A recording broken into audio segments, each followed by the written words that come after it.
Hi, my name is Caitlin Albrecht. I'm 14 years old and I'm from Minnesota.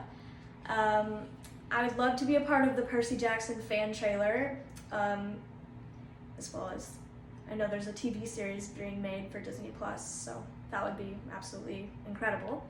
But Percy Jackson is kind of like the first book that I ever got into, and it began my obsession with reading, and it's my favorite book 4 years later. And Annabeth Chase was like the first strong female character that I was introduced to, and it sounds like something people just say, but she's actually helped shape who I am today. So yeah, I'd love to be a part of it. And I'm going to be reading a script that was written by some students in LA. And they're making a short film series, so I'm going to be reading a script from one of their scenes. Jackson, you have to do better than that. What? Can't believe I thought you were the one.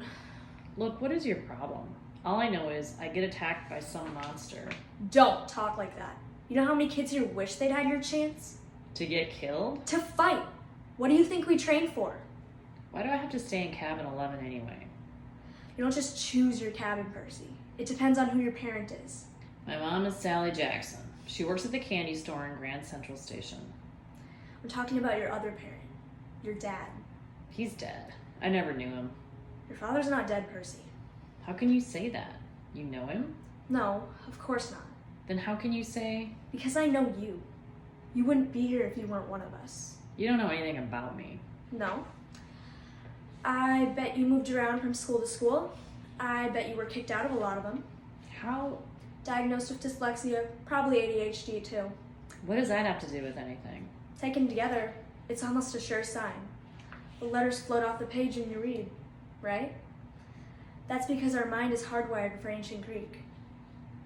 As for the ADHD, you're impulsive. You can't sit still in the classroom. That's your battlefield reflexes. In a real fight, they'd keep you alive.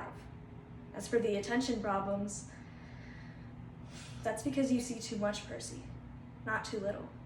Your senses are better than a regular mortal's. You sound like you went through the same thing. Most of the kids here did. If you weren't like us, you wouldn't have survived the ambrosia and nectar. Ambrosia and nectar. The food and drink we were giving you to make you better. That stuff would have killed a normal kid. Face it, you're a half-blood. That's it. I want to go home now. Don't you get it, Percy? You are home. This is the only safe place on Earth for kids like us. You mean mentally disturbed kids? I mean not human. Not totally human anyway. Half human. Half human and half what? I think you know. God. Half God. Your father's not dead, Percy. He's one of the Olympians. That's crazy. Is it? What's the most common things gods did in the old stories?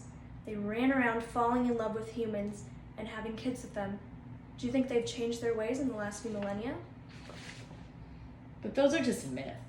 But if all the kids here are half God, Demigods. That's the official term. Or half-bloods. then who's your dad? My dad is a professor at West Point. He's human. What? You assume it has to be a male god who finds a human female attractive? How sexist is that? Who's your mom then? Cabin 6. Meaning? Athena, goddess of wisdom and battle. And my dad? Undetermined.